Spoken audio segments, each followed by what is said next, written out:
से करेंगे, क्योंकि एक्चुअली लड़ाई आजकल अपनी कोविड-19 के हिसाब से चल रही है।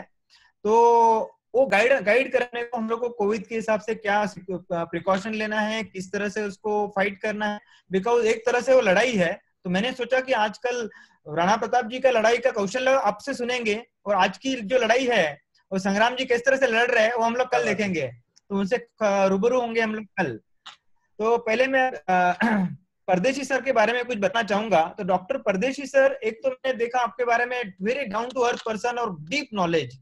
हिस्ट्री के बारे में इनको पीएचडी मिली हुई है। उनका हिस्ट्री का पूरा काफी बुक्स उन्होंने लिखे हैं, अभी भी और एक नया बुक उनका पब्लिश होने जा रहा है। पर्टिकुलरली राणा प्रताप जी के बारे में उनका जो नॉन हिस्ट्री हम लोग जब सुनते हैं, जब राणा प्रताप जी, हमको सिर्फ मालूम पड़ता है कि राणा प्रताप जी ने लड़ाई लड़ी है, हल्दी घाटी में उन्होंने युद्ध लड़ा है। उसके बारे में और ज्यादा बाकी पब्लिक को पता नहीं, भले ही हमें पता होगा या और कुछ लोगों को पता है, लेकिन मैं चाहता था कि पूरी दुनिया जाने। तो इसलिए मैं परदेशी जी को रिक्वेस्ट किया कि पर्टिकुलरली आप ऐसी चीजें बताएं जो बाकी लोग नॉर्मल नहीं जानते हैं। तो परदेशी सर जी का पर्टिकुलरली जलगांव से है, और अभी मेरे ख्याल से at present also his residence is in Jalgaon. और उन्होंने काफी उनके व्याख्यान रहे हैं। और कवियत्री बहिनाबाई चौधरी उत्तर महाविद्यालय विद्यापीठ स्कूल में वो सहायक इस पद पे ऊपर कार्यरत है।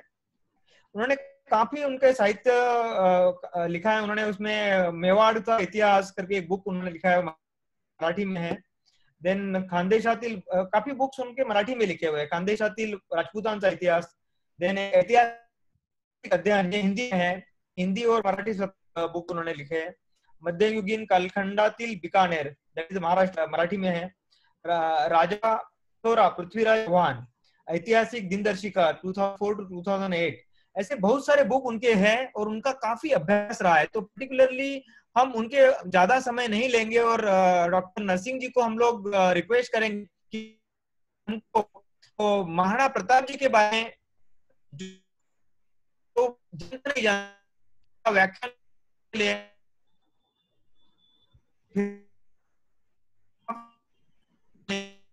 सर आपकी आवाज टूट रही है, चालू कर सकते हैं आपका व्याख्यान।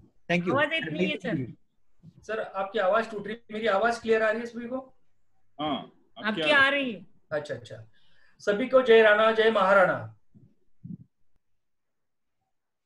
आज बहुत अच्छा संयोग है, महाराणा प्रताप की कल हम 480वीं जयंती मनाने जा रहे हैं। इस उपलक्ष्य में राजेश जी ने ये जो वेबिनार की ओर से सभी लोगों से राणा प्रताप के जीवन का जो अलग अलग पहलू है वह सभी को रूबरू करने हेतु ये जो वेबिनार मीटिंग ली है, इसके लिए मैं तहे दिल से उन्हें धन्यवाद अर्पित करता हूँ, साधुवाद अर्पित करता हूँ। मैं देख रहा हूँ कई दिनों से वो हमेशा इस तरह से कार्यक्रमों से लोगों को अलग अलग विषयों पर अपने साथ जोड़ने की एक अच्छी कोशिश कर रहे हैं। मैं चाहूंगा कि उनके इस कार्य में सफलता हेतु हम उनको हमेशा याद करते रहे। आज उन्होंने मुझे फिर से एक बार इस वेबिनार मीटिंग में बुलाया है, जहां पर मुझे महाराणा प्रताप के कुछ अनछुए पहलुओं पे आप सभी लोगों से कुछ बात करनी है। महाराणा प्रताप ऐसे व्यक्ति है कि जिसके बारे में कुछ अलग से कहने की आवश्यकता नहीं है।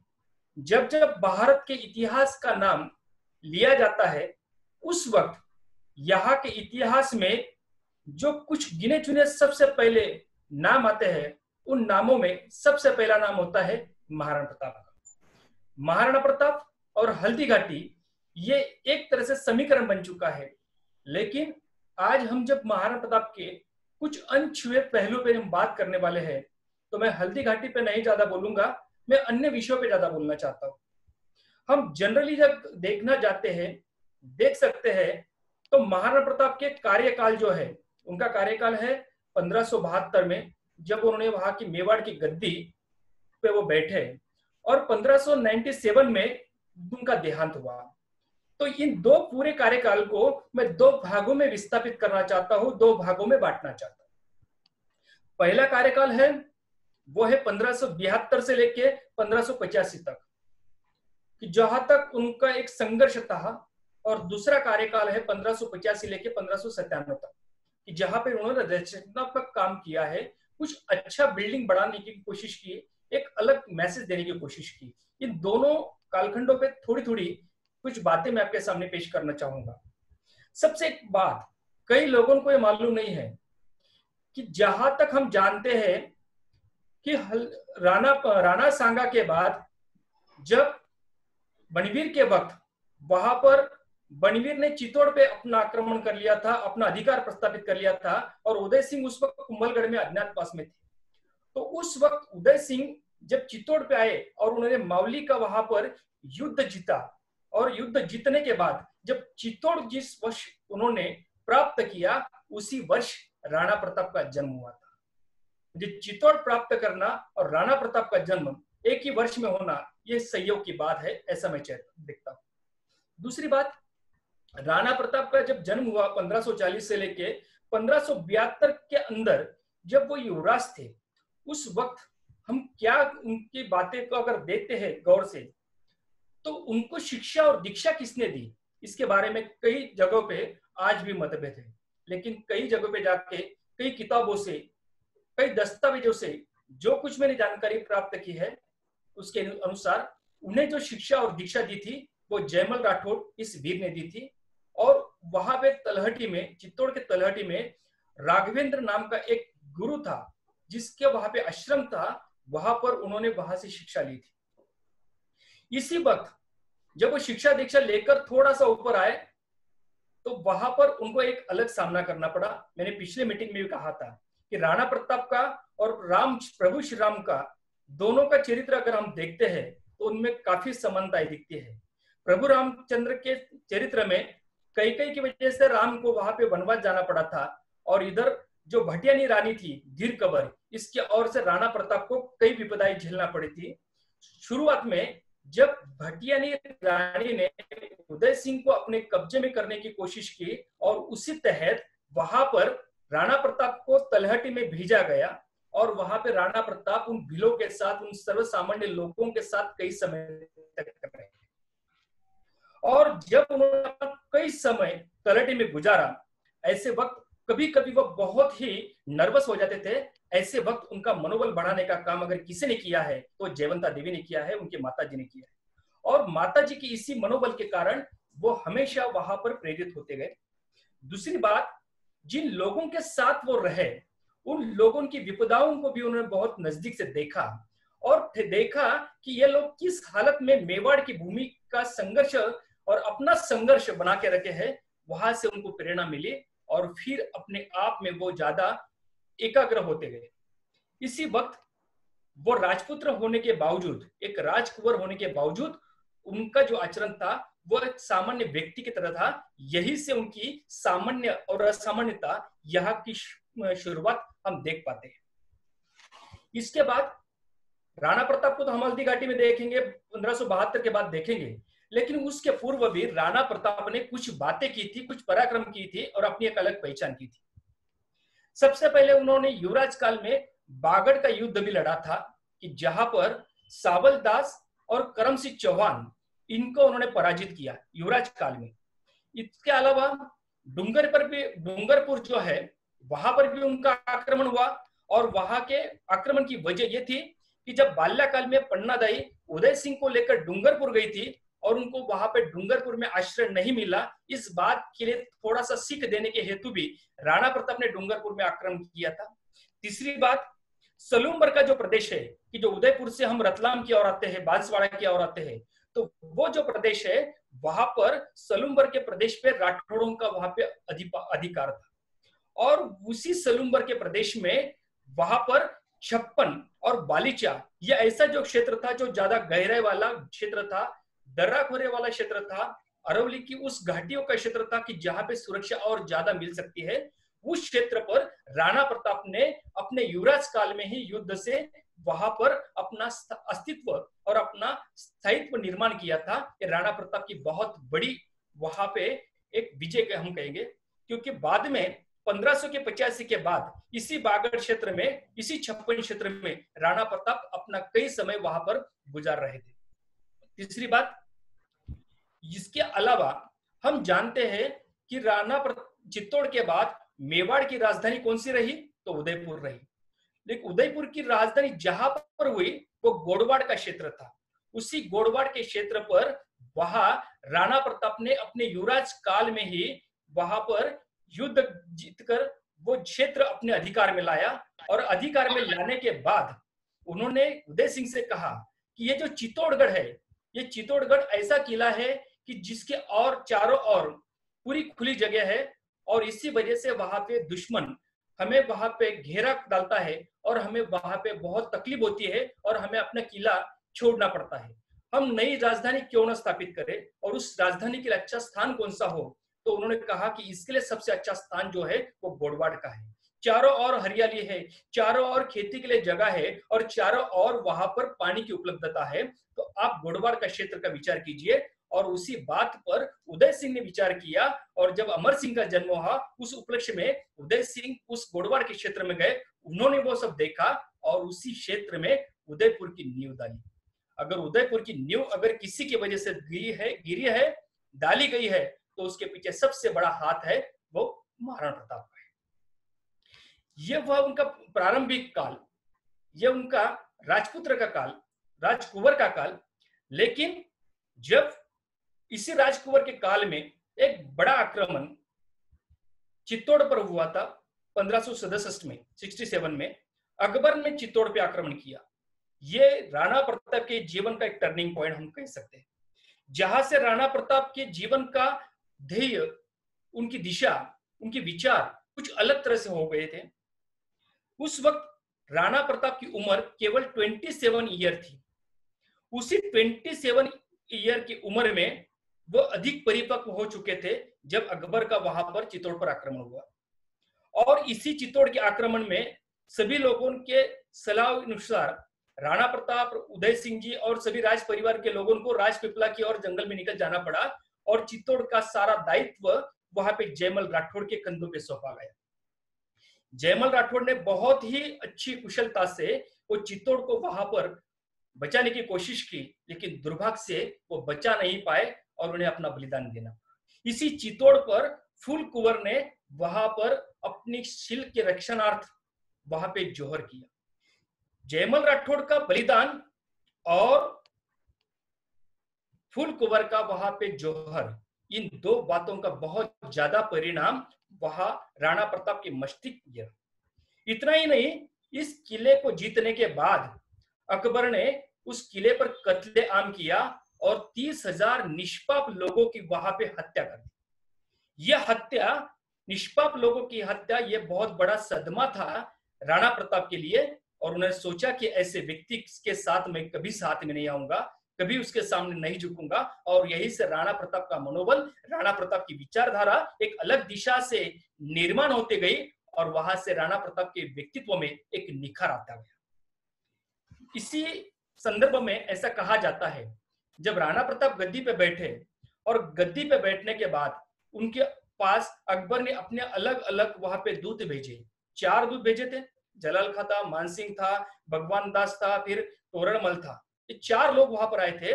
लेकिन इन 4 लोगों के साथ जब मानसिंह जब उस वक्त आया, तो ऐसा कहा जाता है, लोक श्रुति है वहां पे, और कुछ दस्तावेज भी अभी हाथ आ रहे हैं कि राणा प्रताप ने मानसिंह से कहा था कि आप चाहते हैं कि मैं अकबर की अधीनता स्वीकार लूं, लेकिन ये जो मिट्टी है चित्तौड़ की, जो मैं आपको एक कपड़े में लिपेट कर दे रहा हूं, ये चित्तौड़ की मिट्टी है कि जहां पर जयमल का बलिदान है, और फूल कवर के साथ उन हजारों स्त्रियों का जौहर है, उस जौहर की ये राख है। आप ये राख लेके जाइए और बताइए कि इन निष्पाप लोगों का क्या कसूर था। अगर वो इससे माफी मांगते हैं तो मैं राणा प्रताप होने के बावजूद भी मैं अकबर की अधीनता स्वीकार लूंगा। इस तरह से बात भी राणा प्रताप ने कही थी, ये बात आ रही है, लेकिन आज उसको ऐतिहासिक तथ्य नहीं, उस पर एक संशोधन चल शुरू है।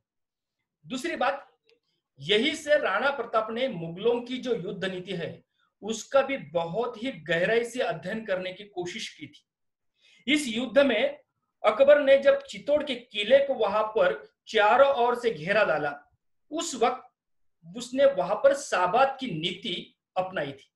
अतः साबात की नीति क्या होती है? तो साबात की नीति वो है कि जो किले से कुछ दूरी पर एक गड्ढा खोदा जाता है, और एक बड़ा गड्ढा होता है, वो खोदते खोदते खोदते उस किले के प्राचीर तक लेके जाते हैं, तटबंदी तक लेके जाते हैं, और उस अंदर वहां पर बारूद लगा के उस प्राचीर को वहां से उद्ध्वस्त कर देते हैं और जिससे किले के अंदर जाने का रास्ता उनको आसान हो जाता है।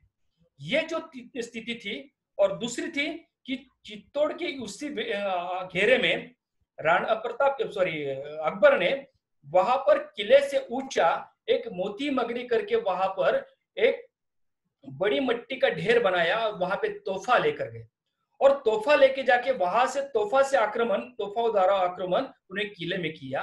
तब राणा प्रताप को लगा कि अभी इसके आगे का युद्ध जो है वो अलग तरह के है, केवल ढाल तलवार और भाला लेकर हम युद्ध नहीं कर सकते। ये भी राणा प्रताप ने उसी वक्त सोचा और इसी युद्ध के कारण उनके दिशा अलग अलग बदल दी गई। दूसरी बात हम देखते हैं कि आप जानते हैं, हम जानते हैं, सभी जानते हैं कि राणा प्रताप को 4 वहां पे दूत आए। उन्होंने, राणा प्रताप ने वो प्रस्ताव नहीं माना और हल्दीघाटी का युद्ध। हल्दीघाटी के युद्ध में भी कहा जाता है कि कितनी सेना थी, कई बोलते हैं 20,000 थी, कोई बोलते 50,000 थी, कोई बोलते 40,000 थी, लेकिन ऐसा नहीं। हम जब तथ्यों के साथ जाते हैं तो देखते हैं कि हल्दीघाटी में राणा प्रताप के पास केवल 3,000 की सेना थी और भिल्लों की सेना कुछ अलग से थी। इसके विरोध में मानसिंह के पास 5,000 की सेना थी। इन पूरे युद्ध में ऐसा कहा जाता है कि कई लोग वहां पे गुजर गए, कई सैनिक गुजर गए, वहां पे पूरा रक्त तय हो गया, लेकिन ऐसा नहीं। वहां पे करीब 1,500 से 2,000 के आसपास ही लोग हल्दीघाटी के युद्ध में शहीद हुए थे, बलिदान हुए थे। दूसरी बात, हम चाहते हैं, जानते हैं कि राणा प्रताप उस वक्त गोगुंदा में थे और गोगुंदा से हल्दीघाटी में आए और युद्ध किया। तो वैसा नहीं, वो आए गोगुंदा से, लेकिन सबसे पहले वो लोसिंग में रुके और लोसिंग से वहां पे बलीचा होके हल्दीघाटी की ओर जो रास्ता जाता है उस रास्ते से, संक्रियल रास्ते से वो वहां पे हल्दीघाटी तक पहुंचे। मैं भी 4-5 वर्ष पहले उसी घाटी से मई महीने में वहां पर जाके, उसी घाटी से जाके वो सब बातें देख कर आया हूं कि राणा प्रताप लोसिंग से एक दिन पहले ही हल्दीघाटी में पहुंचे और वहां पे शाही बाग जो है, फूल बाग है, वहां पे रात भर आके रुके और वहीं पे उन्होंने अपनी एक रणनीति तैयार की। वो बगीचा, वो बाग आज भी हमें वहां पे दिखाई देती है।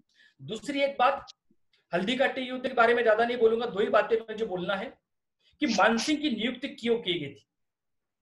मानसिंह की नियुक्ति पीछे अकबर की कुछ अलग रणनीति थी। वो रणनीति ऐसी थी कि मेवाड़ के अंतर्गत ही, मेवाड़ के अधिकार में ही जयपुर या आमेर के जो थे कछुआ वंश के लोग, ये उनके अधिकार में दूसरों से लड़े थे। आज मानसिंह को अगर उस पूरे जिम्मेदारी हम देते हैं, अकबर ने सोचा, तो अपने अधीनस्थ रहा हुआ एक सामंत हमारे ऊपर चलकर आ रहा है, ये देखकर राणा प्रताप बहुत हो जाएंगे, बेसब्र हो जाएंगे और वो अपने घाटियों से बाहर आएंगे और मानसिंह पर आक्रमण करेंगे। और मानसिंह पर जब आक्रमण करेंगे तब हमारे पास की सेना, शाही सेना ज्यादा है, तो हम राणा प्रताप को पकड़ लेंगे या राणा प्रताप को मार देंगे और पूरे मेवाड़ पर हम कब्जा कर लेंगे। ये रीति, ये नीति वहां पर अकबर की थी। लेकिन राणा प्रताप ये अच्छी तरह से भाप गए इसके पीछे उनकी मंशा क्या है। इसी के लिए वो बाहर नहीं आए, उन्हें हल्दीघाटी के अंदर ही रह के और युद्ध करना अधिक मुनासिब समझा। दूसरी बात, ये जो मानसिंह की नियुक्ति थी, इसके पीछे भी मुगलों की अलग नीति थी।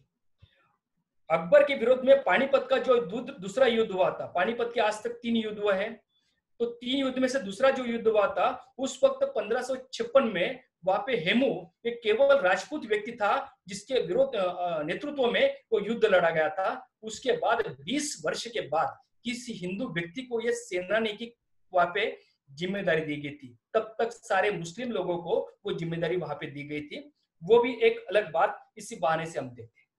तीसरी बात, जब मानसिंह उस तरफ से आ रहा है और इधर से राणा प्रताप ने हकीम का सूर जैसे व्यक्ति को अपने हरावल की जिम्मेदारी दी। हरावल में जिम्मेदारी मिलना उस वक्त का सबसे बड़ा सम्मान समझा जाता था। हरावल यानी उसके सैनिक का, किसी भी सैन्य का अग्रिम दस्ता जो सबसे पहले हमला करेगा उसको हरावल कहा जाता था। और जिसे एक जिम्मेदारी मिलती थी उसके शौर्य पे सबको गर्व होता था, उसकी कर्तव्यदारी पे सबको गर्व होता था और जिम्मेदारी वहां पर हकीम का सूर को थी। हकीम भी राणा प्रताप की मंशा क्या थी क्योंकि उनका युद्ध ये धर्म के विरोध में नहीं था, बल्कि जो तत्व थे, साम्राज्यवादी तत्व थे, उसके विरोध में था। ये अकबर को बताना चाहते थे और इसी वजह से हकीम खां सूर को उन्होंने जिम्मेदारी दी। और हम ये देखते हैं, इतिहास इस बात का गवाह है कि हल्दी घाटी के युद्ध में जब युद्ध लड़ा गया और वहां पे युद्ध खत्म होने के बाद जो सारे वहां पे सैनिकों के, सेनानियों के जो वहां पे शव पड़े थे, उसमें एक शव वहां पर हकीम खां सूर का भी था।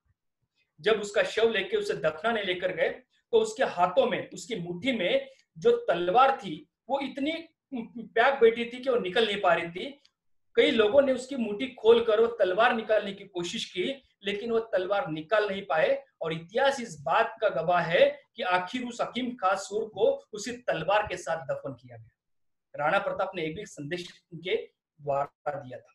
दूसरी बात, राणा प्रताप ने जब हल्दी घाटी के युद्ध में लड़ाई की, उसके ऊपर मैं ज्यादा नहीं जाऊंगा, लेकिन हल्दी घाटी के युद्ध में दो मानसिंह थे। एक मानसिंह कछवा कि जो आमेर की ओर से वहां पर राणा प्रताप को पराजित करने आया था, और दूसरा था झाला मन्ना, झाला मानसिंह, कि जो राणा प्रताप के जिस वक्त प्राण खतरे में है, ये देखकर राणा प्रताप को बचाने हेतु वो आगे आया और राणा प्रताप जी से कहा कि आप यहाँ से चले जाइए, आपके प्राण संकट में है, आप यहाँ से चले जाइए। लेकिन राणा प्रताप जाने के लिए तैयार नहीं थे। उस वक्त राणा प्रताप को किसी तरह से भी बाहर निकालने के लिए उसने क्या किया, चेतक की जो शेपटी होती है, पूंछ होती है, उसको जोर से बाहर करके वो काट दी, ताकि उसी बहाने से चेतक भाग जाए। लेकिन चेतक भी नहीं भागा। तब आखिर उसने कुछ लोगों को कहा कि आप राणा प्रताप को बाहर लेके जाइए, और उनके साथियों को कहकर राणा प्रताप के उस चेतक की लगाम पकड़कर कुछ लोग बाहर लेकर गए और राणा प्रताप को उस मैदान से बाहर लेकर जाके उनकी जिंदगी बताई।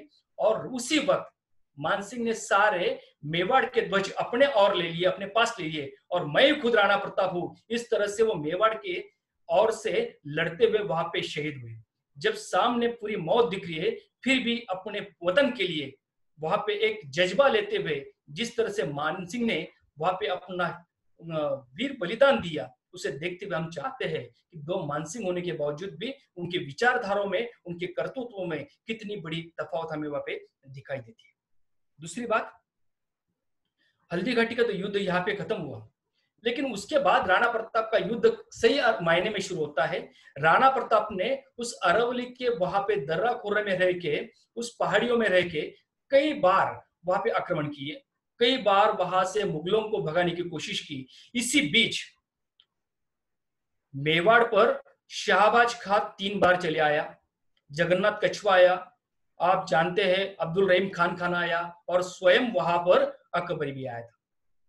आज इतिहास आप देखिए, अकबर को महान कहा जाता है, और जहां से हमारे देश को स्वतंत्रता मिली तो इतिहास कुछ इस तरह से पेश किया गया, कुछ कुछ लोगों का इतिहास छुपाया भी गया। उसी तरह से राणा प्रताप का भी एक इतिहास छुपाया गया कि जब हम जानते हैं कि अकबर जो था, अकबर वहां पर इस हल्दी घाटी के युद्ध के पश्चात केवल 3.5 महीने के बाद ही वो मेवाड़ पर चलकर आया था, गोकुंदा पर चलकर आया था, हल्दी घाटी पर चलकर आया था, उदयपुर में आके बसा था, और उसका ध्येय था किसी भी तरह से वहां पर राणा प्रताप को पकड़कर या उसे खत्म कर कर पूरे मेवाड़ पर अपना अस्तित्व, अपना प्रभुत्व वहां पर निर्माण करने की उसकी मंशा थी। लेकिन आज तक अगर हम देखते हैं, चाहे वो गुजरात हो, चाहे खानदेश हो, चाहे वो बंगाल हो या उड़ीसा हो, या फिर आप अफगानिस्तान लाहौर तक चले जाइए, जहां जहां अकबर ने अपने अभियान लिए, वो हर अभियान में वो वहां पे सफल रहा। केवल मेवाड़ का एक ऐसा अभियान था कि जहां पर स्वयं अकबर आने के बाद भी उससे मेवाड़ पर विजय नहीं मिलाती आई, केवल बूंदी, सिरोही और डूंगरपुर इसको अपने अधीन करके उसे वापस जाना पड़ा। अकबर की यह पराजय थी, लेकिन यह पराजय आज भी हमारे इतिहास में स्पष्ट रूप से सामने लाई नहीं जाती है। ये भी हमारे इतिहास की कुछ बातें ऐसी है कि जो आपके सामने लाने की मैं कोशिश कर रहा हूं कि इससे ऊपर भी हमें काम करना चाहिए, इस संदर्भ में भी विचार होना चाहिए। दूसरी बात, राणा प्रताप ने अपने जीवन में करीब स्टार्टिंग के जो मैं कह रहा हूं 1572 से लेकर 1585 तक करीब 32 युद्ध छोटे मोटे उन्होंने किए थे। इस 32 युद्ध में एक महत्वपूर्ण युद्ध है जो दिवेर का, जो मैंने उस पर ज्यादा मेरे किताबों में उस पर ज्यादा फोकस डालने की कोशिश की, मेरे कई व्याख्यानों में मैंने दीवार पर स्पष्ट रूप से कहा। तो दिवेर का जो युद्ध था वो एक मानसिक साइकोलॉजिकल पद्धति से उसकी पूरी डिजाइन करके, उसकी रणनीति तय करके वहां पर राणा प्रताप ने युद्ध किया था। और उसकी युद्ध की पूरी बागडोर, उसकी जिम्मेदारी किसे सौंपी थी?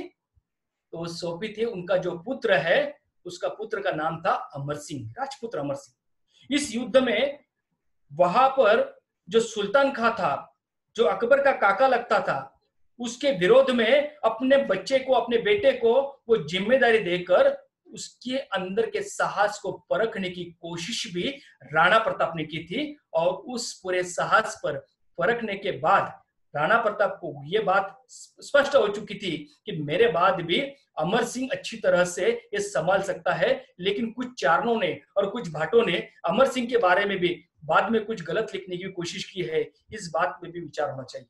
वास्तव में राणा प्रताप से कहीं अधिक संघर्ष अमर सिंह ने किया था, लेकिन अमर सिंह का इतिहास भी आज हमारे सामने आया नहीं है। उनके कार्यकाल का उंटाले का युद्ध जो है वो अपने अलग एक मिसाल है, उसके ऊपर मैं कभी कभी बात करूंगा। लेकिन दीवर के युद्ध ने राणा प्रताप को एक अलग आयाम दिया।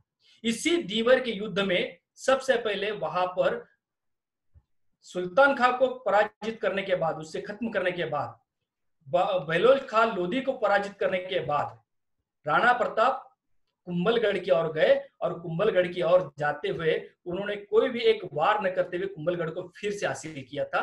इसलिए राणा प्रताप ने जहां से अपनी विजय अभियान शुरू किया था, उस विजय अभियान का पहला जो सोपान था वो दीवर का युद्ध था। इसलिए दीवर के युद्ध पर भी अधिक बात होनी चाहिए। दूसरे बात, कई लोग कहते हैं कि भाई राणा प्रताप ने इतना सब किया तो राणा प्रताप का भाला कितना था, बख्तर क्या था, कितने तलवारें थी, इसके बारे में कई बातें कही जाती है। मीडिया में भी इसके बारे में कहा जाता है। राणा प्रताप का भाला 100 किलो का था, कोई कहता है 150 किलो का था, कोई कहता है 60 किलो का था। मैं स्वयं उदयपुर के जो म्यूजियम में रखा हुआ भाला है वो अपने हाथों से उसे देखकर नाप तोल कर आया हूं। वो करीब 18 से 20 किलो का है। उनका जो बख्तर था वो भी करीब 20 या 22 किलो के आसपास था। लेकिन उनका पूरा जो था वो करीब 30 या 35 किलो के आसपास वो सारी बातें लेके चलती थी और 2 तलवारें लेके चलती थी। 2 तलवारों के पीछे भी वजह ये थी कि उनको जयवंता देवी ने बचपन में कहा था उनके कि आप 2 तलवारें लो। अगर ऐसा वक्त आया कि कोई अच्छा एक आधा योद्धा है जो अपना है लेकिन तुमसे युद्ध करना चाहता है, उसकी अगर तलवार नहीं है तो आप उसको तलवार दो, अपना योद्धा रहा तो। ये एक बात कही थी। और दूसरी बात जो थी वो जयमल राठौड़ ने कही थी कि जयमल राठौड़ ऐसे व्यक्ति थे कि जो 2 हाथों से तलवार चलाने में माहिर थे। चित्तौड़गढ़ के 1500 सदस्य के युद्ध में जब वो कल्ला राठौड़ के कंधे पे बैठे तो उन्होंने दोनों हाथों से तलवार लेकर वहां पे अपना शौर्य अर्जित किया था। तो वही नीति उन्होंने राणा प्रताप को भी सिखाई थी कि दोनों हाथों में तलवार लेके अगर तुम्हारी ढाल चली जाती है, भाला चला जाता है, तो दोनों हाथों में आप तलवार लेके वहां पे चला सकते हैं। इसीलिए राणा प्रताप के पास ये 2 तलवारें होती थी। तीसरी बात, राणा प्रताप ने जब देखा कि चित्तौड़ उनसे निकल गया है और चित्तौड़ लेने के लिए आखिर तक वो कोशिश करते रहे, लेकिन केवल मेरे अंदर वो आग होकर जरूरी नहीं है, सभी के अंदर वो आग होना जरूरी है। ये बात राणा प्रताप जानते थे और इसीलिए उन्होंने हर एक के दिल में ये बात कि चित्तौड़ हमें लेना है, इसके लिए कोशिश की।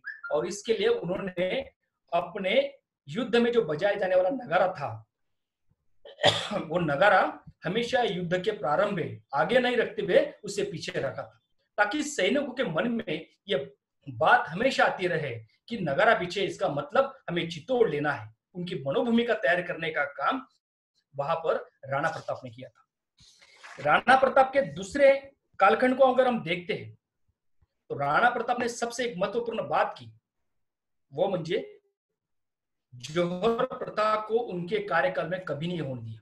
हम जानते हैं राजपूतों में जौहर प्रथा क्यों होती थी कि जब हम किले के अंदर है और शत्रु अंदर घुस गया है, उस वक्त हमारे वहां की जो क्षत्रियाणियां होती तो वो क्षत्राणियां अपने स्व की रक्षा के लिए, अपने शील की रक्षा के लिए दहकते हुए अंगारों पे अपने आप को समर्पित कर देती थी, उस अग्नि में खुद को समर्पित कर देती थी। ऐसे चित्तौड़गढ़ में रानी पद्मिनी का जौहर हुआ 1303 में, बाद में रानी करुणावती का जौहर हुआ और बाद में फूल कुंवर का जौहर हुआ। ये 3 जौहर ऐसे थे कि जिसका प्रभाव राणा प्रताप के मस्तिष्क पे था और इसीलिए उन्होंने अपने कार्यकाल में कभी भी कोई जौहर नहीं होने दी।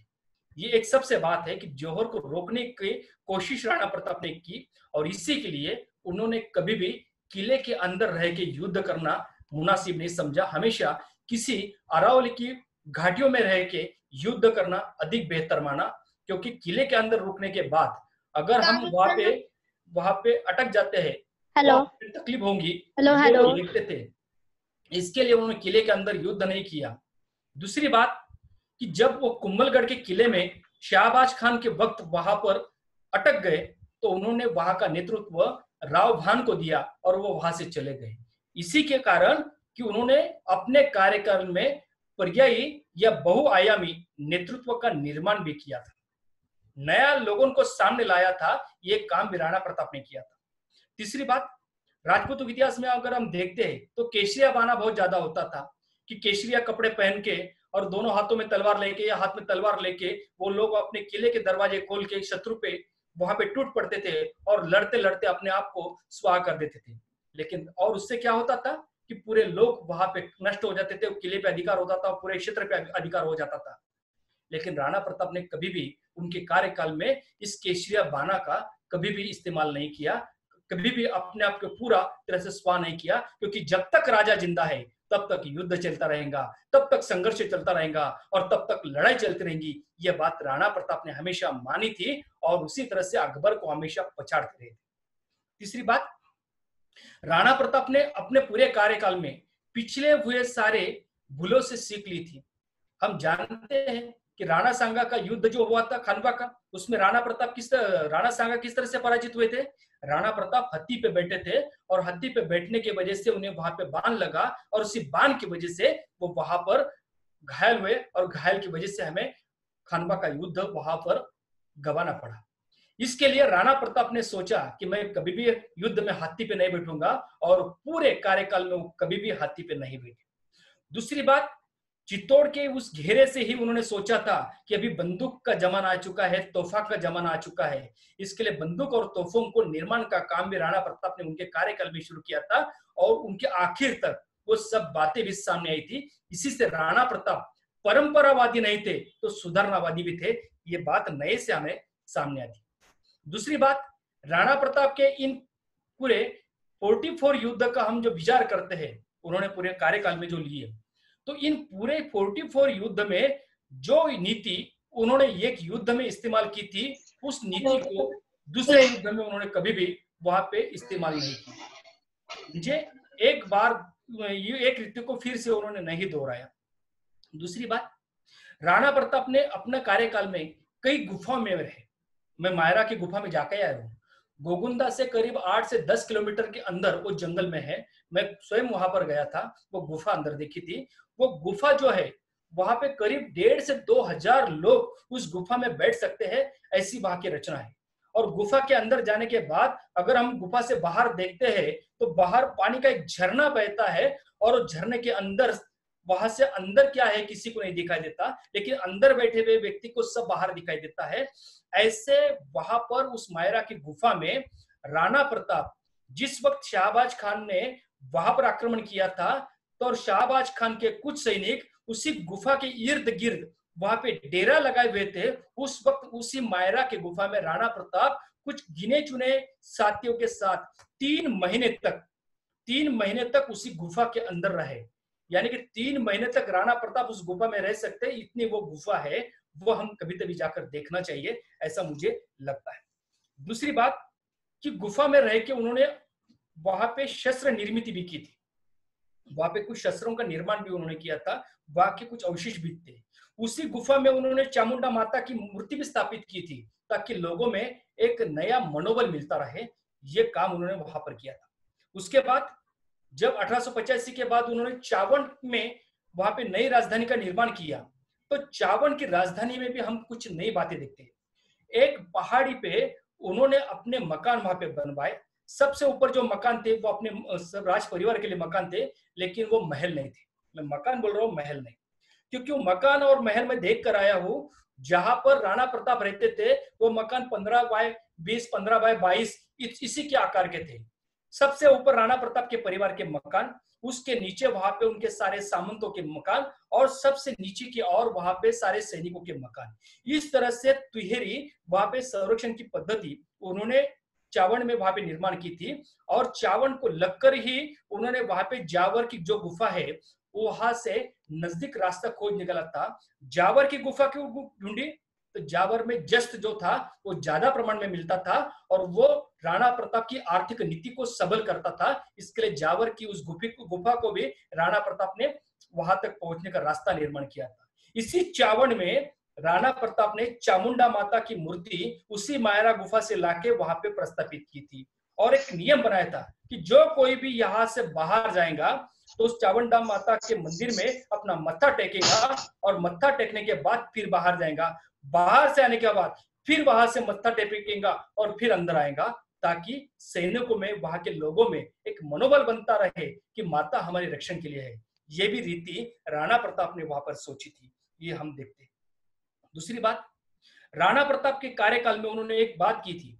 उस वक्त एक ट्रेंड था, अपने भाई, अपने रिश्तेदार, अपने नजदीकी लोग हैं, उनकी जो जहागिरी होती थी, उनका जो क्षेत्र होता था, उनका राज्य होता था, वहां पर आक्रमण किया जाता था। लेकिन राणा प्रताप ने उनके कार्यकाल में कभी भी अपने भाइयों के जागीरे पे कभी भी आक्रमण किया।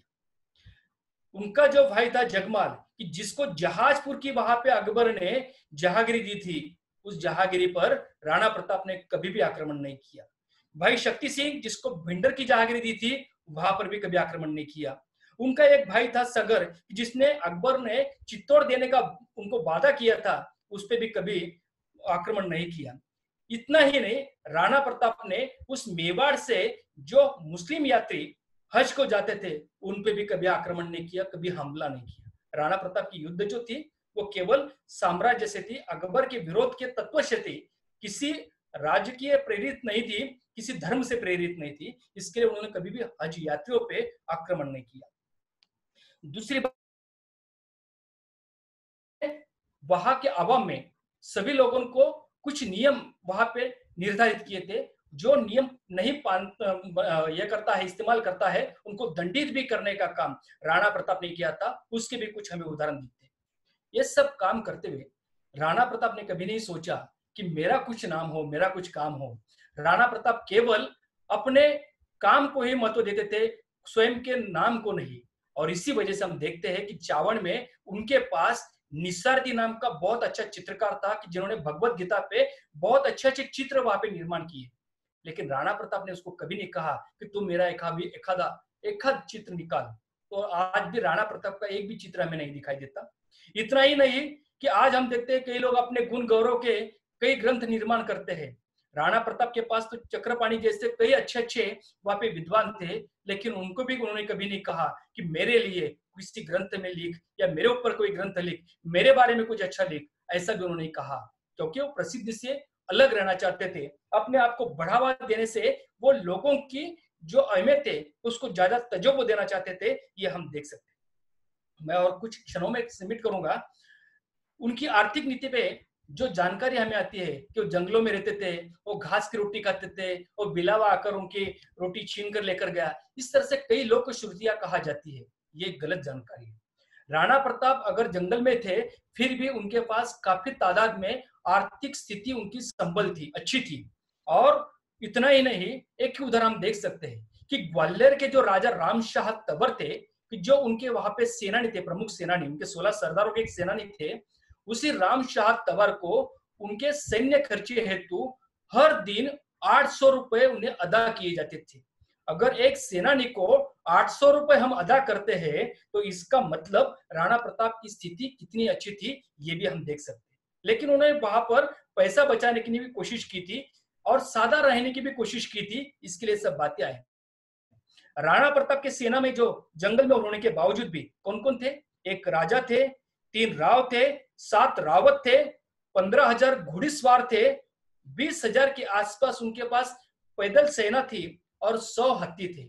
इतने सारों का खर्चा राणा प्रताप जब वहां पे उठाते थे, इसका मतलब राणा प्रताप की स्थिति कुछ अच्छी थी, ये भी हम देख सकते हैं। राणा प्रताप का परिवार, उनके जो 20-22 उनके माए थी, जयवंता देवी और अन्य सावत्र माए जो थी, उनका परिवार था, उनकी कुछ बीबियां थी, उनके बच्चों की बीबियां थी और उनके छोटे बच्चे थे। ऐसे करीब 800 से 1000 लोग राणा प्रताप के परिवार के, राणा प्रताप के साथ रहते थे, अलग अलग गुहा में रहते थे।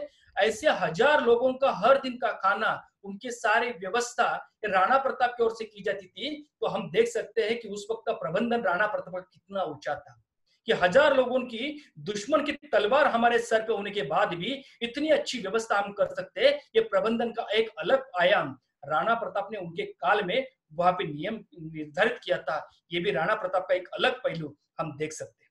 दूसरी बात, राणा प्रताप जिस जंगल में रहते थे, उसी जंगल में वहां पे उन्होंने एक पहाड़ी खेती की भी वहां पे नींव डाली थी। किस तरह से वहां पे दर्रे खोरों में, डोंगरों में, पहाड़ों में किस तरह से खेती की जाती है, इसके लिए वहां पे कोशिश की। और कुछ संदर्भ ऐसे मिलते हैं, वहां पे अरवली की खेती जो थी, अरवल के दर्रे में जो खेती थी, उसकी नींव अगर किसने डाली है तो राणा प्रताप ने डाली है। जल प्रबंधन में भी राणा प्रताप ने बहुत अच्छा काम किया है। जल प्रबंधन में आप देख सकते हैं कि झाडोल, ये जो है चावड़ से करीब 12 किलोमीटर अंदर बहुत ही दुर्गम ऐसी जगह पे है कि जहां पे कुछ समय राणा प्रताप ने गुजारा था। वहां पे 7 अलग अलग पानी के टैंक आपको दिखते हैं कि एक टैंक भरने के बाद उसका पानी दूसरे में आता है, दूसरे का पानी तीसरे में आता है, तीसरे का पानी चौथे में आता है। इस तरह से 7 वहां पे अलग अलग व्यवस्था राणा प्रताप के टाइम पे वहां पे की गई। ये अपने अलग, अपने काल में एक अलग आयाम है। इतना ही नहीं, राणा प्रताप के काल में चावड़ में 32 सोपान वाला, 32 पायरिया वाला एक अच्छी से कुआ वहां पे निर्माण किया गया था। जो कुआ आज भी हमें दिखाई देता है, आज भी हमें वहां पर महसूस होता है कि राणा प्रताप कितने अच्छे स्थापत्यकार थे।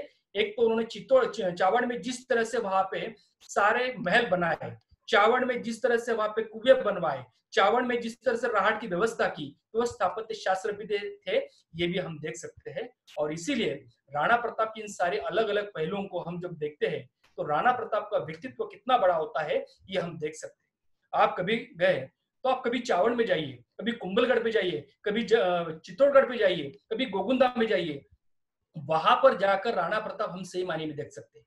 राणा प्रताप के संदर्भ में कुछ चीजें जो है आपको उदयपुर के लाइब्रेरी में देख सकती है, और ज्यादा चीजें जो है वो बीकानेर के लाइब्रेरी में आपको दिखेंगी। बीकानेर में जो महाराजा अनूप सिंह थे, वो औरंगजेब के समय यही दक्षिण में आए थे, और यहाँ के दौलताबाद, औरंगाबाद जो है, यहाँ के किलेदार थे।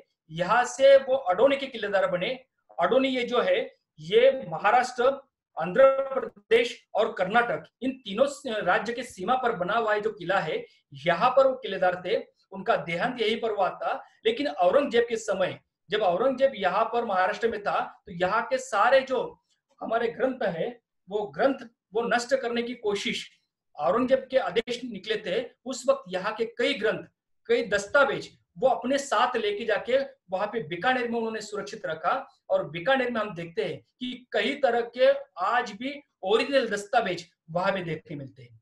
कवि श्यामल दास द्वारा लिखा हुआ वीर विनोद, ये असली दस्तावेज मुझे वहां पर देखने मिला। इतना ही नहीं, कालिदास का मेघदूत जो है मुझे वहां देखने मिला।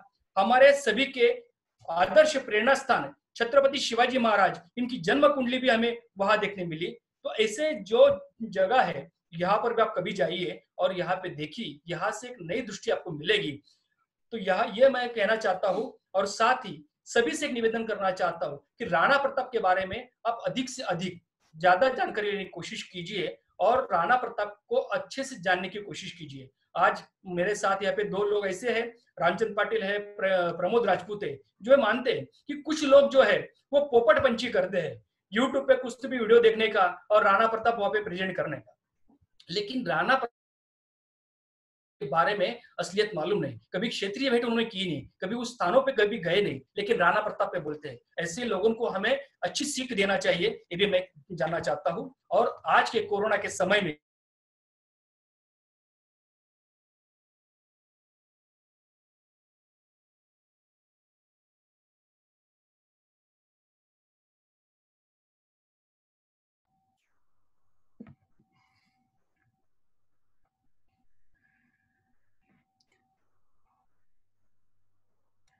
नमस्ते। मेरे ख्याल से एनीवे नरसिंह जी का कनेक्शन मेरे ख्याल से ब्रेक हुआ है। नरसिंह जी का कनेक्शन ब्रेक हुआ है और ऑलरेडी उनका जो उनको कहना था वो क्लोज ही करने वाले थे। मेरे को उनका मैसेज भी आया था कि मैं क्लोज करने जा रहा हूँ, लेकिन उसी समय मेरे ख्याल से नेट में कुछ कनेक्शन हुआ होगा, कनेक्शन ब्रेक हुआ होगा। तो नरसिंह जी ने बहुत ही अच्छी तरह से अपने को बताया कि पर्टिकुलर काफी चीजें अपने को पता नहीं थी। हम लोग सिर्फ जानते हैं राणा प्रताप जी तो हल्दी घाटी का युद्ध जानते हैं, लेकिन अभी आज की तारीख में अगर राणा प्रताप जी और आज की जो घड़ी है, एक हो सकता है आप में से शायद मुझे कोई लोग जानते नहीं हो, मैं राजेश सोलंकी हूँ, ठाणा में रहता हूँ और मेरा कारोबार है मिराज इंस्ट्रूमेंटेशन नाम से। तो मैंने स्टार्टिंग में इंट्रोडक्शन नहीं किया था, करके अभी इंट्रोड्यूस कर रहा हूँ। तो मेरा कहना यही था कि राणा प्रताप जी का जो नेतृत्व था, पर्टिकुलरली उन्होंने एक बड़ी बात कही कि सिर्फ राणा प्रताप जी को लगेंगे कि हमको जीतना है, वो उससे काफी नहीं है। सब लोगों को, पूरी सेना को, पूरी जनता को लगना जरूरी था। वही चीज आज है। आज हम लोग कोविड को हराना चाहते हैं, लेकिन कोविड की वजह से जो डर इतना बैठा हुआ है सब लोगों में, वो डर से ही पर्टिकुलरली कोविड ज्यादा स्ट्रांग हो रहा है। हम लोग सभी के मन से अगर डर निकल जाएगा तो कोविड तो आधा हार, कोविड के आधा हार हम लोग वही पे कर देंगे। और कोविड को हराने के लिए जो मतलब आप समझ सकते हैं कि अकबर के साथ लड़ाई, अकबर और महाराणा प्रताप की ताकत का कोई कंपैरिजन नहीं था, जो हम लोग को मालूम पड़ रहा है। उसके बावजूद भी उन्होंने उसके साथ लोहा लिया और लड़ाई लड़ी। तो लड़ाई जब लड़नी पड़ती है तो मनोबल सबसे बड़ा बड़ा काम करता है।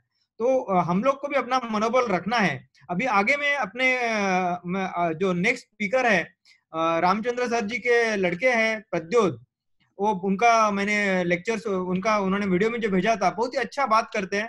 तो मैं प्रद्योत को भी कहूंगा कि प्रद्योत आप आए और सभी लोगों को राणा प्रताप जी के बारे में, मेरे ख्याल से ही विल, वो मेरे ख्याल से मराठी में बात करेंगे, तो प्रॉब्लेम नाही आहे, मराठीमध्ये तुम्ही बोला।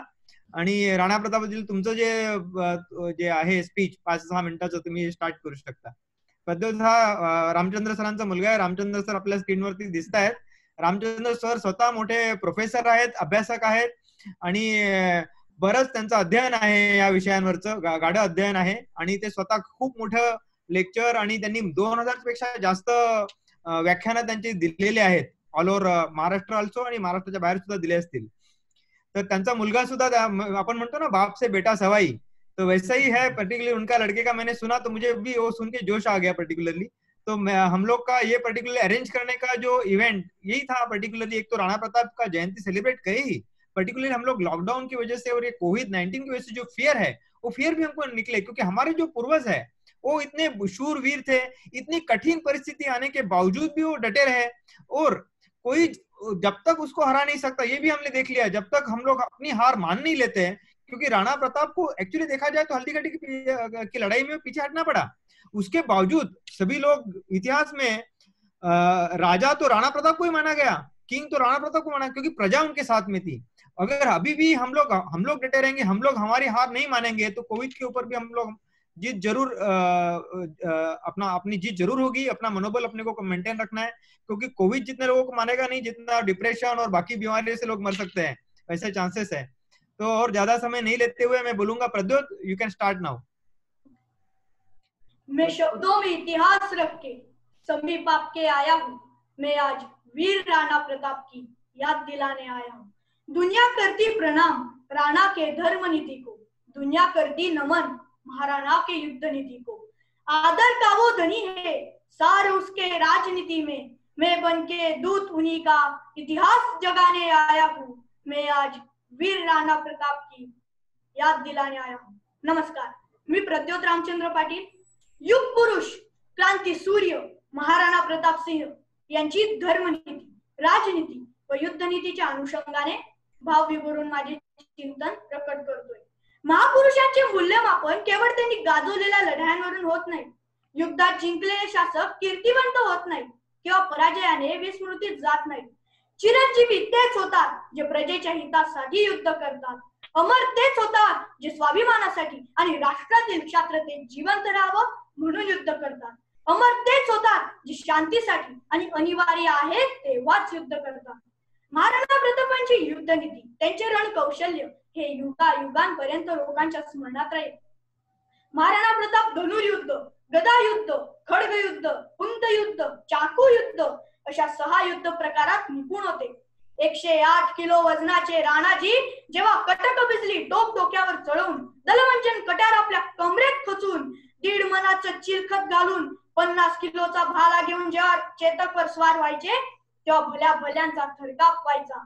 निशस्त्रवर वार करण्या शूरांचा धर्म नाही म्हणून 2-2 शिरोळी जातीच्या तलवारी ते आपल्या सोबत ठेवायचे. 2-2 तलवारी आपल्या कमरेत ठेवणारा या जगाच्या इतिहासात दुसरा राजा झाला नाही. हल्दी घाटीच्या लढाईतील चुका टाळत गोरिल्ला डावपेच म्हणजेच गनिमी कावा त्यांनी कायम पाळला. मेवाडच्या राजमुद्रेत भिल्लाला सोबतचे स्थान देणारा जातपात न पाळणारा राजा म्हणून इतिहास महाराणा प्रतापांना सदैव वंदन करत राहील. महाराणा प्रतापांचे रणकौशल्य, त्यांची स्ट्रॅटेजी ऑफ वॉर, 2 दस्ते, हरावर, चंदावल व चुंडावल व शाफ्ताबाद, सावध रणनीती ही स्वतंत्र व्याख्यान मालेतील विषय ठरतील. महाराणा प्रतापांचा माणूस आपला जीव द्यायला तयार होतो कारण महाराणा प्रताप निरपेक्ष होते. तरी राजे महाराजे हो परंतु निरपेक्ष राहिले. रामचंद्र पाटील नमस्कार. स्तंभ उभारला नाही, आपली प्रशस्ती लिहून घेतली नाही, आपले स्मारक उभारले नाही, तरी ते अजरामर आहेत, चिरंजीवी आहेत, प्रातस्मरणीय आहेत. महाराणा प्रतापांच्या सैन्यात अनेक मुघल, तुर्क, इराणी, पठाणी अशी अनेक सरदार होते. हे धर्मयुद्ध नसून परकीयांविरुद्ध स्वकीयांचे युद्ध होतं. अन्याय अत्याचार विरुद्ध सामान्य शोषित जनतेचे युद्ध होतं. आणि म्हणूनच भिल्लांपासून जैनांपर्यंत, वतनदारांपासून शेत मजुरांपर्यंत प्रत्येक माणूस राणाजींसोबत कायम राहिला. हा त्यांचा समधर्मभाव होता. हल्दी घाटीच्या लढाईत वीरगतीला प्राप्त झालेले हकीम खासूर, जालोरचा नवाब ताज खा, मुहम्मद खा व त्यांच्या नेतृत्वाखाली लढलेले अनेक मुसलमान हे लढले आणि वीरगतीला प्राप्त झाले. वैष्णव, शैव, शाक्त, जैन, इस्लाम अशा सर्व धर्मियांना त्यांनी समान हक्क आणि अधिकार देऊन मानव धर्माची नवी स्थापनाच केली. हे आपण लक्षात घेतले पाहिजे. महाराणा प्रतापांच्या 2 भावांची नावे सुलतान आणि साहेब खान अशी होती. यापेक्षा जास्ती त्यांची धर्मनिरपेक्षतेची साक्षी काय असणार? बाप्पा रावळांचा पराक्रम, महाराणा हमीर यांचा उद्योगीपणा, राणा चुंडांची शहाणपण, राणा सांगांची रणनीती या सर्वांचा अनोखा मिलाप म्हणजे महाराणा प्रताप. संत मीराबाईची भक्ती, पन्नाधाईची युक्ती व समस्त पूर्वजांची शक्ती म्हणजे महाराणा प्रताप. मी माझ्या या छोटेखानी वक्तृत्वात महाराणा प्रतापांची युद्ध नीती, त्यांची राजनीती व धर्मनीतीचा सर्वसार उलगडा करतोय. पण क्वालिटीज ऑफ महाराणा प्रताप, त्यांची जलनीती, पर्यावरण नीती, त्यांचे आंतरराष्ट्रीय संबंध, इनोव्हेटिव्ह महाराणा प्रतापांच्या अशा एक पैलूंवर स्वतंत्र बोलता येईल. आता शेवटचा मुद्दा म्हणजे महाराणा प्रतापांची राजनीती. राजा व त्याचे सर्व अधिकारी हे राज्याचे उपभोगशून्य स्वामी असतात. राज्याचे उत्तरदायित्व, त्याचे संरक्षण, त्याची मान मर्यादा टिकून ठेवण्याची सर्वस्वी जबाबदारी राजाची असते. रघुकुल रीती सदा चली आई, प्राण जाई पर वचन न जाई या रीतीने महाराणा प्रतापांनी 25 वर्ष राज्यकारभार केला. असे तू हिमाचल ज्याचे वर्चस्व होते, अनेक रती महारथी ज्याचे गुलाम होते, असा बलाढ्य अकबर. अशा अकबराशी त्यांनी बरोबरीचा सामना केला. अकबराशी बरोबरीचा सामना करणारा राजा किती महान असेल याची आपण कल्पना करू शकता. बलाढ्य अकबर महाराणा प्रतापांना पकडू शकला नाही. महाराणा प्रताप कधी कोणाचे शरण गेले नाही. मेवाडी गोळ्याला गुलामीचा डाग लागू दिला नाही. मेवाडी स्त्रिया नवरोज उत्सवात सहभागी झाल्या नाही की धमक्यांना घाबरून मुलींचे विवाह लावले नाही. मुघलांचा व्यापार बंद पाडला. अकबराच्या आंतरराष्ट्रीय सीमा आकुंचित पावल्या. मेवाडचे दर, महसूल, उत्पादने हे मुघलांना घेऊ दिले नाही. आणि म्हणूनच त्यांच्या पराक्रमाची चर्चा जगभर लोकांच्या जिभेवर आहे. आपले कान त्यांचे किस्से ऐकण्यासाठी आतुर आहेत. त्यांच्या तेजाचे दर्शन घेण्यासाठी आपले डोळे तरसत आहेत. असे परमपूज्य, परम प्रतापी, प्रातस्मरणीय महाराणा प्रताप यांना मी शतशः वंदन करतो. मैं बन के चेतना आप में प्रताप जगाने आया हूँ. मैं आज परम प्रतापी महाराणा की कथा सुनाने आया हूँ. धन्यवाद. शाबाश शाबाश खूप छान म्हणजे मला अपेक्षा जो व्हिडिओ बघितला त्याच्यापेक्षा पण तुला समोर म्हणजे इथे समोर बघितल्यावर किती आनंद होईल म्हणजे बहुत बढ़िया मतलब इतना बढ़िया कि क्या बोले मतलब there is no word to say basically the way Pradyot you presented yourself the way you told जितना आपने बताया जिस तरह से तो अंगावर काटा याला म्हणतो आपण काटा उभा केलाय पोरांनी वेरी गुड हम लोग बहुत खुश हुए जिस तरह से और पर्टिकुलरली मैंने कहा था कि बाप से बेटा सब है लेकिन अभी हम लोग बाप को भी देखेंगे लेकिन प्रद्योत हमको अभी आगे के फ्यूचर को सोचने की जरूरत नहीं है। अगले 10 साल के बाद हमको दिख रहा है कि कौन रहेगा महाराणा प्रताप के बारे में बताने वाला, व्याख्यान कौन देगा। तो अभी अपने पास बहुत ज्यादा समय नहीं है लेकिन अभी इसलिए मैं ज्यादा बात नहीं करूंगा और मैं रामचंद्र सर को विनंती करता हूं कि पर्टिक्युलरली मला वाटतं रामचंद्र सर मराठीत बोलणार आहेत। रामचंद्र सर तुम्ही तुमचं व्याख्यान स्टार्ट करावं। थँक्यू। सरांचा मुलगा आहे ना? हो रामचंद्र। नमस्कार, मी रामचंद्र पाटील जळगाव। एक मिनिट जर प्लीज सगळ्यांनी स्वतःला अनम्यूट ठेवा कारण की असं मध्ये मध्ये बोलल्यानंतर आधी पण बऱ्याच वेळा मध्येच अचानक कोणी एकमेकाला बोलत होते त्याच्यामुळे ते सगळं लाईव्ह आहे हे because please therefore when Ramchandra sir साहब रामचंद्र जी जब बात करेंगे तो बीच में कोई नहीं बोले तो बेटर होगा। थँक्यू। वीर महाराणा प्रताप यांच्या 480व्या जयंती निमित्ताने मला ऐकत असलेल्या तमाम बंधू आणि भगिनींना मी मनपूर्वक हार्दिक शुभेच्छा देतो। परदेशी सर आणि प्रद्योत खूप छान बोलले। आपल्याला महाराणा प्रतापांची एक बाजू फार हायलाइट केली जाते। वीर महाराणा प्रताप, महापराक्रमी, सामर्थ्यशाली, परमवैभवी महाराणा प्रताप, स्वाभिमानी महाराणा प्रताप अशी एक बाजू हायलाइट केली जाते। परंतु दुसरी बाजू अशी आहे की समतादर्शी महाराणा प्रताप, उच्च निश्चतेचा भेदभाव नष्ट करणारे महाराणा प्रताप, अरण्यवासी भिल्लाला सुद्धा स्वतःच्या राजमुद्रेमध्ये स्थान देणारा आणि शूद्र मानल्या जाणाऱ्या जातीच्या लोकांना बरोबरीने घेणारे महाराणा प्रताप, जनहित पाळणारे महाराणा प्रताप, लोक कल्याणकारी राजे असलेले महाराणा प्रताप ही बाजू मात्र आपल्या समोर येणं गरजेचं आहे, त्याची चिकित्सा होणं गरजेचं आहे। आणि म्हणून नरसिंग परदेशी सरांनी ऐतिहासिक पार्श्वभूमी आणि भरपूर चांगले आदर्श असे संदर्भ देत आपल्याशी संवाद साधलाय। प्रद्योतने आपल्याला इन्स्पायर केलेलं आहे। मी एका महत्वाच्या पैलूवर बोलतोय की जयंती का साजरी केली जावी, कशासाठी साजरी केली जावी, म्हणजे महापुरुषांची जयंती नेमकी कशासाठी साजरी केली गेली पाहिजे। तर माझं मत असं आहे की स्वतःमध्ये परिवर्तन घडवून आणण्यासाठी महापुरुषांची जयंती आपण साजरी केली पाहिजे। स्वतःच्या विचारांमध्ये बदल घडवून आणण्यासाठी, परिवर्तन घडवून आणण्यासाठी, प्रगती कशी करता येईल आपल्याला याच्यासाठी महापुरुषांची जयंती साजरी करता आली पाहिजे। म्हणजे ज्या देवाची, ज्या भगवंताची आपण पूजा करतो त्या भगवंताचे गुण माझ्यामध्ये कसे येतील याचा आधी विचार केला पाहिजे, म्हणजे तर त्या भगवंताची पूजा करण्यात काहीतरी हशील आहे असं मी मानतो। देव पहावयासी गेलो आणि देवची होऊनी गेलो असं म्हण आहे। म्हणजे महापुरुषांचे पुतळे, महापुरुषांचे फोटो केवळ हार घालण्यासाठी नसतात आणि ते हार घालण्यासाठी नसावेत, तर आपली हार होऊ नये याच्यासाठी आपल्याला महापुरुषांकडून काय प्रेरणा घेता येईल हा संदेश आपल्याला खऱ्या अर्थाने महापुरुषांच्या चरित्रातून मिळाला पाहिजे। महापुरुष आपल्याला समजून घ्यायचे असतील तर केवळ पूजा करून महापुरुष समजून घेता येणार नाही। म्हणजे महापुरुष केवळ पूजेचा विषय नसून अनुकरणाचा विषय असला पाहिजे। महापुरुष केवळ मिरवण्याचा विषय नसून रुजवण्याचा विषय असला पाहिजे, तर खऱ्या अर्थाने आपण जयंती साजरी केली असं आपण म्हणू शकतो। पण आता दुर्दैवाने आपल्याला काय पाहायला मिळतंय, एखाद्या महापुरुषाच्या, महाराणा प्रतापांच्या जर जीवनातला सार आपल्या अंगात आणायचा असेल तर लोक बाह्य व्यक्तिमत्वाला जास्त प्राधान्य देतात आणि आंतर व्यक्तिमत्व नेमकं सोडून देतात। म्हणजे ती तलवार, कच, मूछ, दाढी वगैरे तशी ठेवण्याचा प्रकार, हातावरती अंगावरती टॅटू गोंदवण्याचा प्रकार, गाडीवरती महाराणा प्रताप सिंहांचा फोटो, टॅटूज असं काहीतरी लावण्याचा प्रकार आपल्याला घडतो। मग या गाड्या नेमक्या कुठे जातात, तर ह्या महाराणा प्रताप असलेल्या गाड्या कुठल्या तरी बियर बारच्या समोर थांबलेल्या आपल्याला दुर्दैवाने दिसतात, कुठल्या तरी पानटपरीच्या समोर थांबलेल्या आपल्याला दुर्दैवाने दिसतात। मग ही महापुरुषाची विटंबना नाहीये का? म्हणजे ज्या महापुरुषाला तुम्ही देव मानताय, ज्या महापुरुषाला तुम्ही तुमचा आदर्श मानताय, तर त्या महापुरुषाचे विचार तुमच्यामध्ये संक्रमित करण्यासाठी तुम्ही नेमकं काय करताय? फक्त मी त्या जातीचा आहे एवढं म्हटल्याने महापुरुष आपल्याला समजणार आहेत का? तर दुर्दैवाने असे प्रकार भरपूर घडायला लागलेले आहेत. राजस्थानमध्ये एक म्हण होती, माई येहळा पूत जन जेहडा राणा प्रताप. म्हणजे राणा प्रतापासारखा मुलगा जन्माला घातला पाहिजे.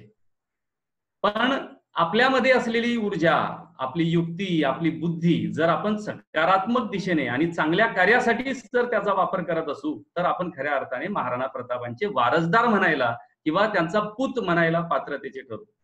आणि म्हणूनच महाराणा प्रतापांच्या जयंतीच्या निमित्ताने महाराणा प्रतापांच्या गुणांचं इंजेक्शन देण्याची वेळ आलेली आहे. त्यांच्या विचारांचं इन्शुलिन घेण्याची वेळ आलेली आहे. डायबिटीस विचारांचा इतका पसरलेला आहे, विचारांचं प्रदूषण सर इतकं पोहोचलेलं आहे की आपल्याला आता जो डायबिटीस झालेला आहे गँग्रीन होऊ नये याच्यासाठी आपल्याला महाराणा प्रतापांच्या विचारांचं इन्शुलिन घ्यावं लागणार आहे. त्यांच्या विचारांची व्हॅक्सिन, त्यांच्या विचारांची लस आपल्याला टोचून घ्यावं लागणार आहे. मग आजच्या काळासाठी महाराणा प्रताप आपल्याला कसे समजून घेता येतील, राणा प्रतापांचे गुण आपल्यामध्ये कसे आपल्याला अंगीकारता येतील आणि त्यांच्या सारखं आपल्याला वागता येईल का, याचा खरं तर आज विचार करण्याची आवश्यकता आहे. आज महाराणा प्रताप 480 वर्षाचे होत आहेत. म्हणजे सर्वसामान्य माणसाचं वय आणि महापुरुषाचं वय हे कसं मापायचं असतं? सर्वसामान्य माणूस जन्माला येतो आणि मरतो, तो संसार करतो, आपले मुलं बाळ सांभाळतो आणि एक दिवस जातो, एवढं सर्वसामान्य माणसाचं वय. परंतु महापुरुषांचं वय कसं मोजायचं असतं?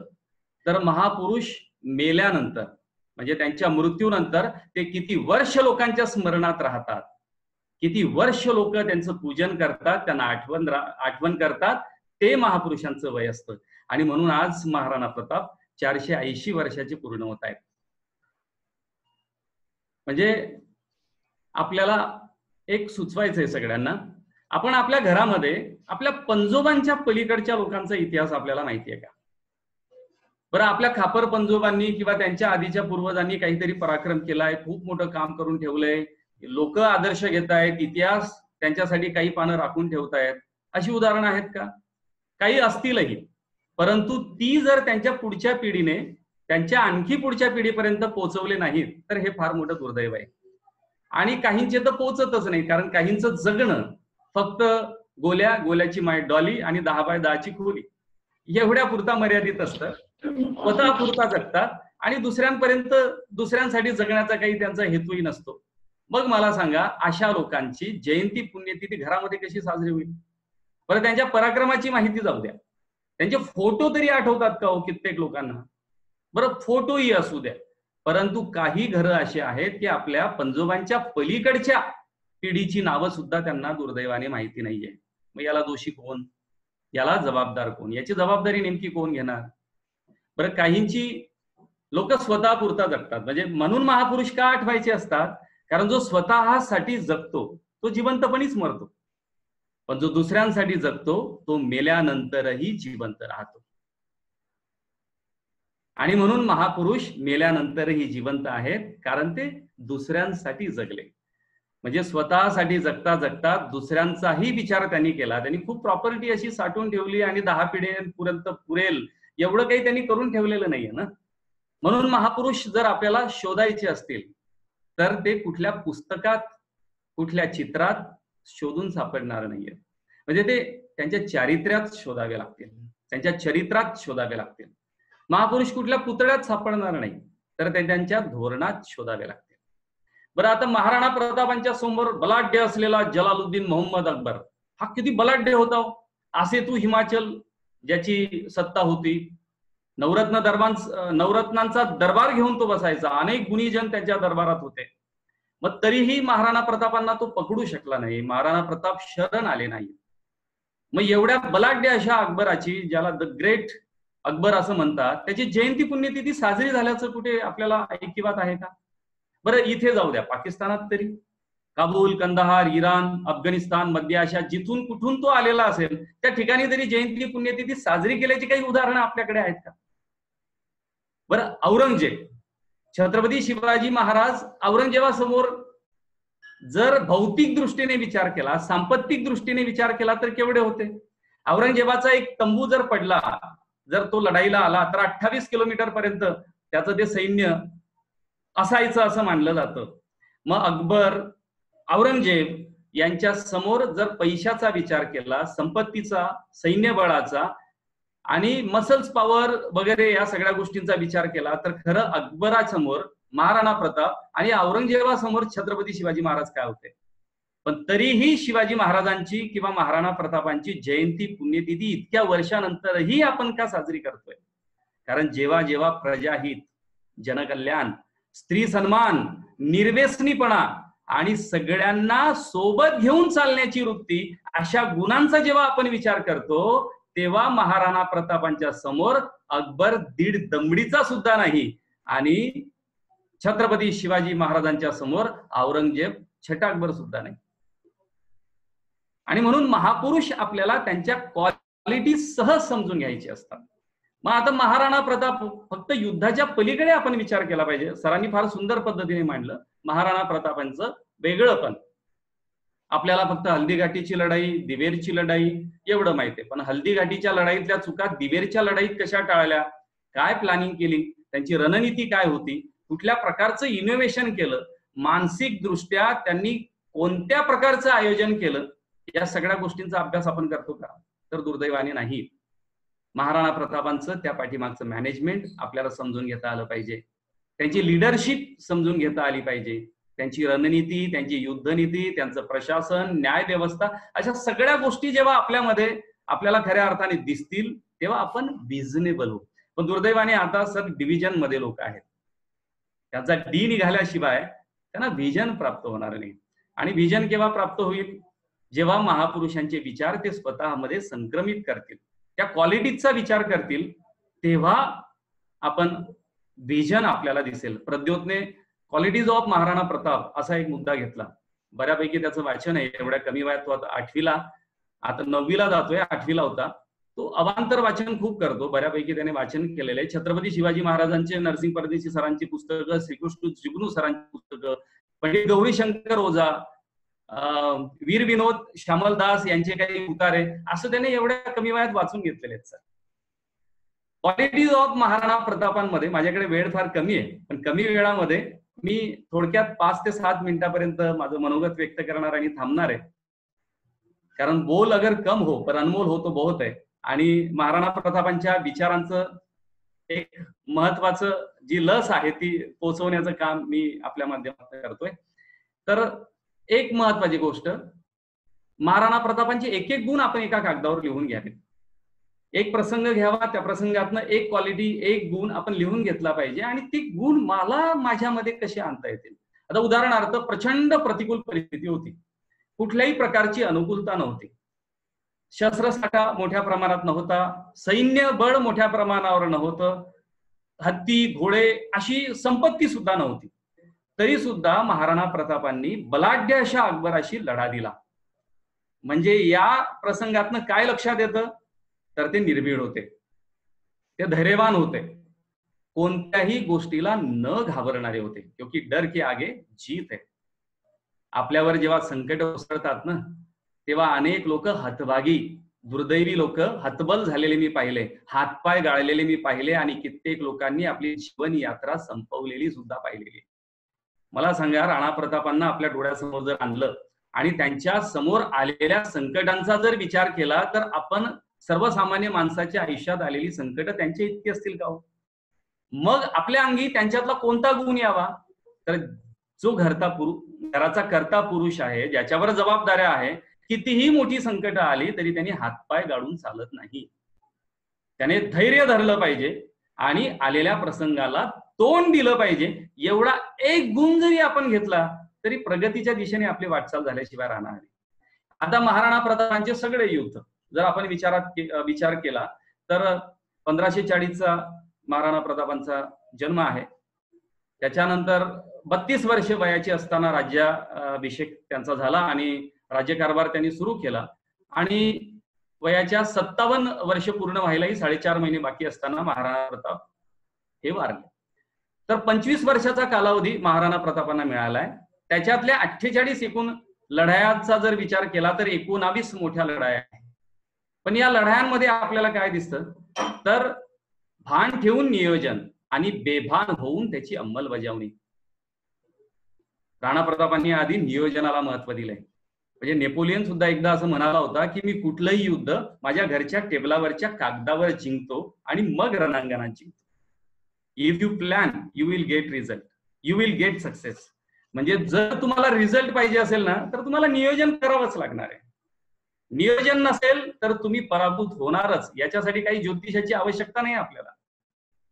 दुसरा महत्वाचा गुण राणा प्रतापांचा मला वाटतं तरुण पिढीने जर घेतला तर खूप जीवनामध्ये परिवर्तन येईल आणि प्रगतीचे सगळे कवाड उघडे होतील. तो म्हणजे महाराणा प्रताप निर्व्यसनी होते. विचार करा, 480 वर्षापूर्वी मद्याची किंवा दारू, अफू, गांजा अशा कुठल्याही व्यसनांची जर इतके दुर्गुण आहेत आणि इतकी भयानक परिस्थिती होऊ शकते हे माहिती नसताना सुद्धा आपला महाराणा निर्व्यसनी होता.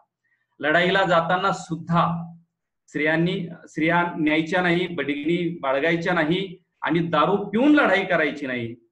बघा, मद्यासारख्या लांछनास्पद पेयापासून महाराणा प्रताप कायम दूर राहिले. जी माणसं व्यसनी आहेत, अहो मला सांगा, जे ऊंचे लोगों की ऊंची पसंत, माणिकचंद गुटखा वगैरे काहीतरी पुड्या तोंडामध्ये टाकून जर जगत असतील तर यांच्या थोड्यांना जो वास येतो यांची पप्पी कशाला कोणी घ्यावी हो. जी माणसं दारू पिऊन स्वतःच्या पायावर उभे राहू शकत नाही ते कुटुंबाला कधी उभं करणार आहे. आणि जो कुटुंबाला उभं करू शकत नाही तो राष्ट्राची संपत्ती केव्हा होणार आहे आणि राष्ट्राला कधी उभं करणार आहे. बघा, महाराणा प्रताप निर्व्यसनी होते म्हणून त्यांच्यासाठी लोक जीव द्यायला तयार होते आणि ते इतिहास निर्माण करू शकले, आपल्यासाठी आदर्श निर्माण करू शकले.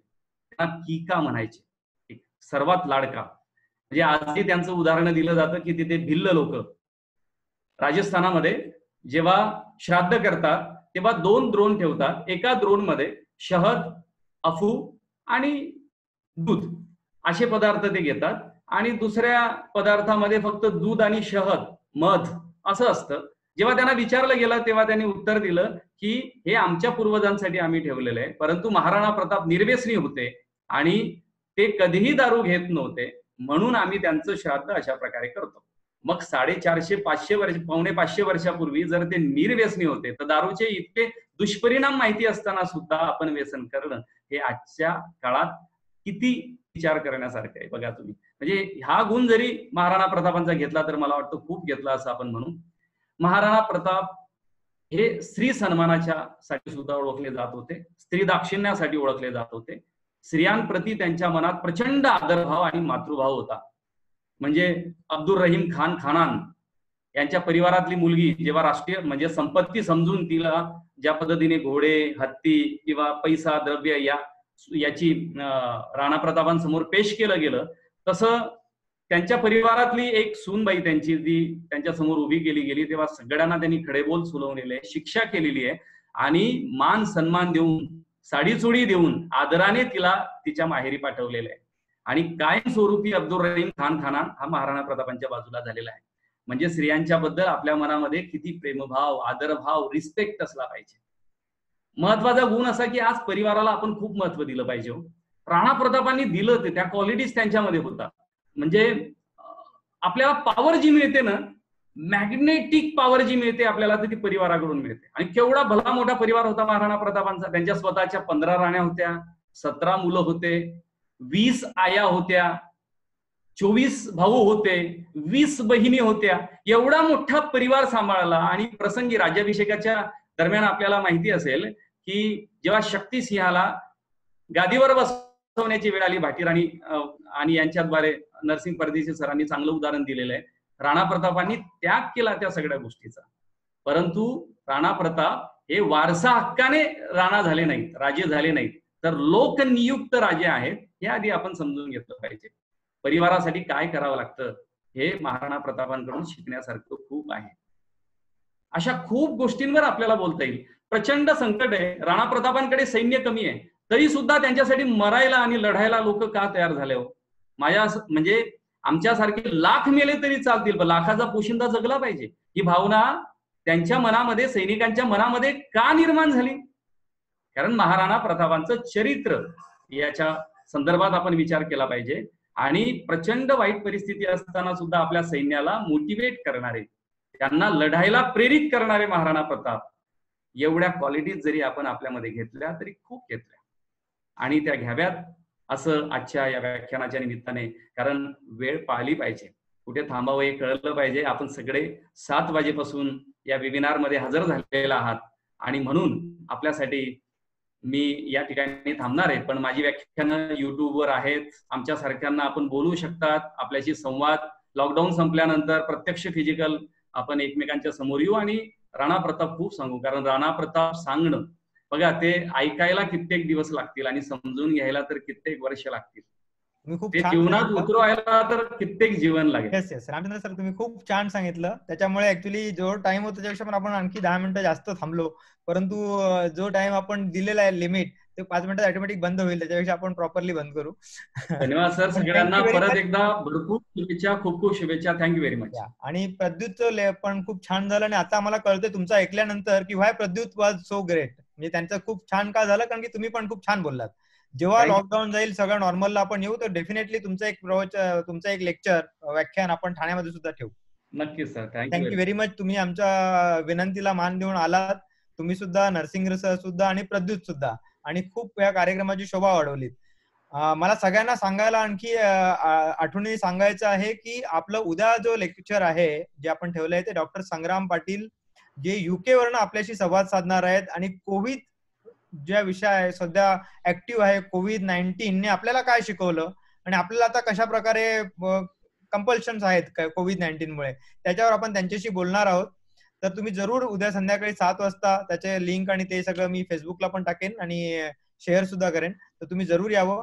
आणि पुढच्या संडेला आपण वधूवर मेळावा ठेवतोय डिजिटल ऑनलाईन वेबिनार मार्फत, कारण की आता दुसरा मार्ग नाही सध्या, काही दिवस तरी तसंच चालेल. तर मी म्हटलं वेबिनार आपण ठेवूया, म्हणून ह्या माध्यमातून मी सगळ्यांना सांगतोय की तुम्ही सुद्धा तुमच्या लोकांच्या जे परिचयातले असतील त्यांना इन्फॉर्म करावे. जे कोण इच्छुक वधूवर असतील त्यांनी ते मला सांगू शकतात किंवा आणखी आपल्या तुम्हाला स्वतःला पण तुम्ही इन्फॉर्मेशन घेऊन मला पाठवू शकता. आमच्या एक मॅडमला मी जबाबदारी दिलेली आहे, ती मी शेअर करेन. देन शी विल कलेक्ट आणि आपण हे वेबिनार सक्सेसफुल करू, जेवढे लोक येतील तेवढे लोक. पण मला वाटतं ते पण एक चांगलं होईल, कारण की घरातल्या घरात बसून तुम्हाला जायचंय, दुसरीकडे कुठे जायचं नाही, ट्रॅव्हल करायचं नाही, आणि you will able to explain, आप लोग एक्सप्लेन भी कर सकते हो अपने बारे में, देखने वाले लोग भी काफी रहेंगे और पॉसिबल होगा कि हम लोग एक अलग से पेज उसका क्रिएट करेंगे और वो शेयर नहीं हो तो बाद में भी वो हमेशा के लिए रिकॉर्ड रहेगा.